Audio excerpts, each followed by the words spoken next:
ఈ మధ్యకాలంలో మీరు చూస్తున్నారు పోలీసులకు నాకు మధ్యన వాగ్వాదాలు, ఘర్షణలు. వెన్నుపోటు దినం రోజున ఘర్షణ. నిన్న జగన్మోహన్ రెడ్డి గారు సత్తెనపల్లి పర్యటన సందర్భంగా కూడా పోలీసులతో వాగ్వాదం జరుగుతూ ఉంది.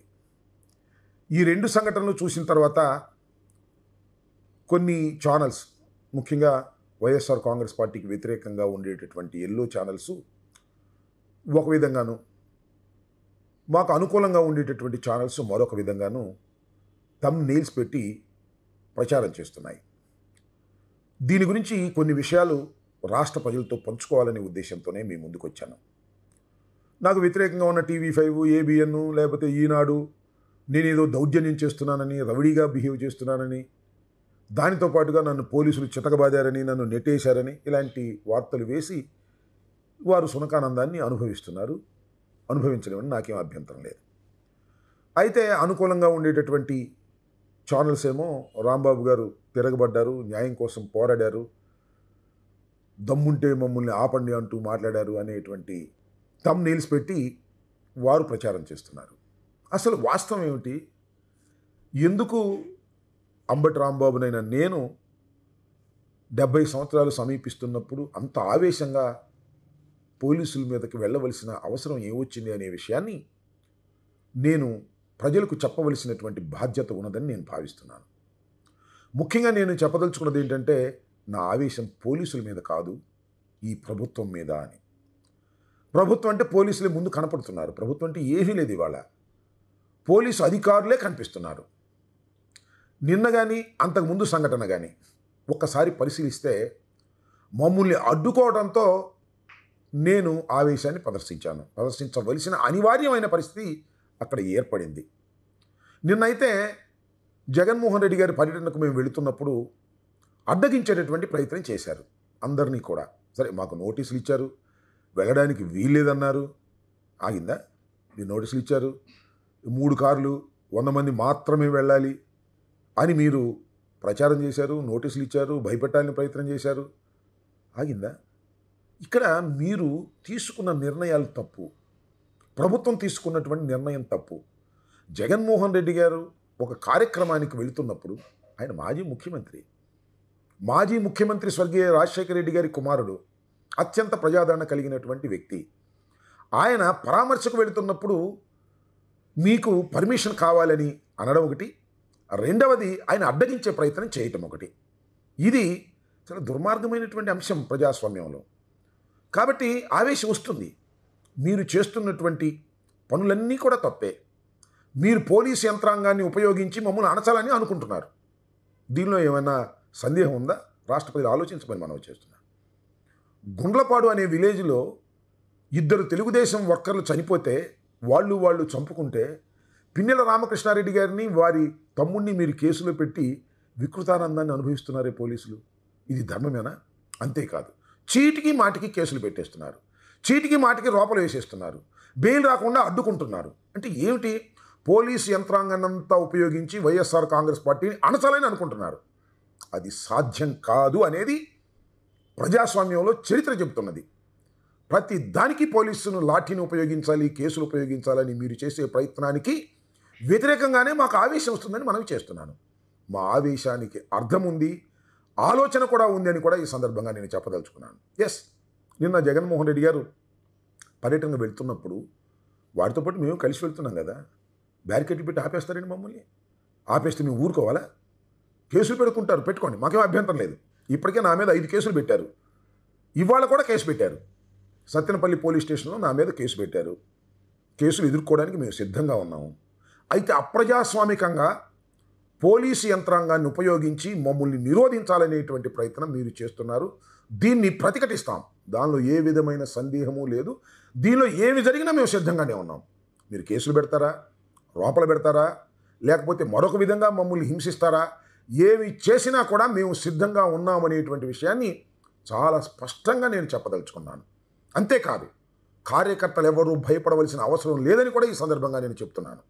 పోలీస్ వ్యవస్థలో ఉన్న వాళ్ళందరినీ మీరు మా మీద ఉసిగొల్పాలని ప్రయత్నం చేస్తున్నారు.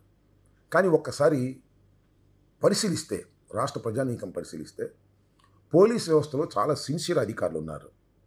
వాళ్ళు ఇలాంటి అంశాలను అంగీకరించడం లేదు. కానీ కొంతమంది చంద్రబాబు నాయుడు గారు తాబేదారులనండి, లోకేష్ గారు రోజు మాట్లాడేటటువంటి వ్యక్తులు కానివ్వండి, ఐపీఎస్లో ఉన్నవాళ్ళు కక్షగట్టి దీన్ని అణచాలని, జగన్మోహన్ రెడ్డి గారి మీద కక్ష తీర్చుకోవాలని ప్రయత్నం చేస్తున్నారు. వారు మాకు తెలియదని మీరు అనుకుంటున్నారా? ఖచ్చితంగా వాళ్ళని మేము ఐడెంటిఫై చేస్తామని కూడా మనవి చేస్తున్నాం. ఎందుకంటే మీరు లా అండ్ ఆర్డర్ కాపాడవలసినటువంటి మీరు ఒక రాజకీయ పార్టీని అణచటం కోసం ఎన్నెన్నో కేసులు పెట్టి జైళ్ళకి పంపించి సాధిస్తామని అనుకుంటున్నారే, ఏమీ సాధించలేరని నిరూపించడానికి మేము సిద్ధంగా ఉన్నాం. ఇంకా 4 సంవత్సరాలు ఉంది. 1 సంవత్సరం అయిపోయింది. ప్రజా వ్యతిరేకత పెళ్ళుబుకుతా ఉన్నటువంటి సందర్భం అని కూడా మనవి చేస్తున్నాం. ఏంటంటే చిన్న చిన్న కేసులు పెట్టేసి చాలామందిని బెదిరించాలనేటువంటి ప్రయత్నం మీరు చేస్తున్నారు. ఇవాళ ఆంధ్రజ్యోతిలో ఫ్రంట్ పేజీలు వేశారు. 2029లో మా పార్టీ అధికారంలోకి రాగానే గంగమ్మ తల్లి జాతరలో వేట తలలు నరికినట్టు రప రప రప నరుగుతా ఒక్కొక్కని అని ఒక యువకుడు ఇలా నిన్న జగన్మోహన్ రెడ్డి గారి పర్యటన సందర్భంగా ఒక ఫ్లెక్సీ లాంటిది పట్టుకొని కనిపించాడు. ఇది కరెక్ట్ అని నేను అనడంలా, ఇది చాలా తప్పు. ఇలా ఈ యువకుడు రెచ్చగొట్టడం అనేది 100కి 100 పాళ్ళు తప్పు. అతని పేరు ఏంటంటే రవితేజ, 88 తాళ్ళూరు. ఈరోజు ఉదయమే 2 గంటలకు పట్టుకెళ్లారు, నకరికల్ పోలీస్ స్టేషన్లో పెట్టారు. వితిన్ 24 అవర్స్లో అతన్ని కోర్టులో ప్రొడ్యూస్ చేయకపోతే దాని మీద మేము యాక్షన్ తీసుకుంటాం చట్టపరంగా. అయితే ఇక్కడ నేను చెప్పదలుచుకున్నది ఏంటంటే, ఇతన్ని నేను సపోర్ట్ చేయటం కాదు, కానీ ఇతను ఆవేశంగా ఇలా పట్టుకోవడానికి గల కారణం ఏమిటి? రాష్ట్ర ప్రభుత్వం ఆలోచించుకోవాలి. ఇది ఒక పుష్పాల డైలాగు. చిన్నోడు బహుశా నేను అనుకోవటం 23-22 సంవత్సరాల వయసు ఉంటుంది. ఆవేశంతో ఇలాంటిది పట్టుకున్నాడు. ఇంత ఆవేశం రావడానికి గల కారణం ఏంటి? ఈ సంవత్సర కాలంలో మీరు చేస్తున్నటువంటి అరాచకాలు కాదా? మీరు చేస్తున్న దౌర్జన్యాలు కాదా? మీరు చేస్తున్నటువంటి అరాచకాలు దౌర్జన్యాలు చూసిన తర్వాత పాపం పిల్లలకి ఇలా కలుగుతుందన్నమాట. ఇది తప్పైనా సరే దీన్ని మీరు ఆలోచించుకోవాల్సిన అవసరం ఉన్నది. 2029లో మేము అధికారంలోకి వచ్చిన తర్వాత మీ సంగతి తేలుస్తాం అనేటువంటి భావన రాష్ట్రంలో ఉన్నటువంటి వైఎస్ఆర్ కాంగ్రెస్ పార్టీ కార్యకర్తలకు అందరికీ కూడా కలుగుతూ ఉంది. దాన్ని చూసే మాకు భయం వేస్తుందని కూడా ఈ సందర్భంగా చెప్తున్నా. ఎందుకంటే 2029 ఎన్నికల్లో జగన్మోహన్ రెడ్డి గారు అధికారంలోకి వచ్చిన తర్వాత ఇలాంటి యువకుల్ని ఆగమన్నా ఆగరేమోననేటువంటి ఒక ఆందోళన. కారణం, మీరు చేస్తున్నటువంటి ఈ దారుణమైనటువంటి కార్యక్రమాలు చూసిన తర్వాత వాళ్ళు ఆవేశంతో ఉంటారు, రెచ్చిపోయి ఉంటారు. ఇది కరెక్ట్ కాదు ప్రజాస్వామ్యంలో. అయినా వీళ్ళని కంట్రోల్ చేయగలుగుతామా అనేటువంటి బాధ కలుగుతూ ఉంది. నేను మరొక్కసారి చెప్పదలుచుకున్నది ఏంటంటే, నేనేదో పడుతున్నానని, ప్రచారం కోసం తాపత్రయపడుతున్నానని చాలా యూట్యూబుల్లో నాకు నచ్చని వాళ్ళు పెడుతున్నారు. చాలా సూటిగా చెప్తున్నా, ఇలాంటి దౌర్జన్యాలు, ఇలాంటి అక్రమాలు, పోలీసులు బిహేవ్ చేస్తున్న చట్ట వ్యతిరేకమైన కార్యక్రమాలు చూసిన తర్వాత తెగించి ఉన్నామని కూడా ఈ సందర్భంగా మనవి చేస్తున్నా.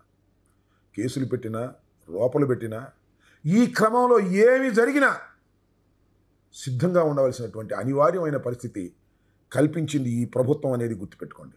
ఏమైనా జరగనండి, ఈ కార్యక్రమంలో ఏం జరిగినా మేము వెనక్కి వచ్చేటటువంటి పరిస్థితుల్లో లేము. Police and YSR Congress party అనే ధోరణిలోనే ఇవాళ రాష్ట్రంలో వార్ జరుగుతూ ఉంది. ఇది శ్రేయస్కరం కాదు. పోలీసు బలగాలన్నీ కూడా శాంతి భద్రతలు కాపాడటానికి ఉపయోగపడాలి తప్ప వైఎస్ఆర్ కాంగ్రెస్ పార్టీని, జగన్మోహన్ రెడ్డి గారిని అణచాలని మీరు ప్రయత్నం చేస్తే 1000 ఇంతలు పైకి లేచేటటువంటి పరిస్థితులు ఉద్భవిస్తాయనేటువంటి నగ్న సత్యాన్ని మీరు తెలుసుకోకపోవటం అది మీ దురదృష్టం. ఇప్పటికైనా ఈ ప్రభుత్వం సక్రమంగా వ్యవహరించే పరిస్థితిలో ఉండాలని కోరుకుంటూ మరొక్కసారి చెప్తున్నా, నా ఆవేశం, నా ఆందోళన పోలీసుల మీద కాదు, ఈ ప్రభుత్వం మీద, ఈ ప్రభుత్వం పోలీసుల్ని వినియోగిస్తున్న విధానం మీద. చాలామంది పోలీసులు, ఐపీఎస్ ఆఫీసర్లు సిన్సియర్గా పనిచేసే వాళ్ళు ఉన్నారు, వాళ్ళ మాట సాగడం లేదు. కొందరు ఐపీఎస్ అధికారులను గుప్పెట్లో పెట్టుకొని లోకేష్ గారు ఆడుతున్నటువంటి నాటకం, వారందరి పేర్లు కూడా త్వరలోనే నేను ప్రకటిస్తానని కూడా ఈ సందర్భంగా చెప్తున్నాను.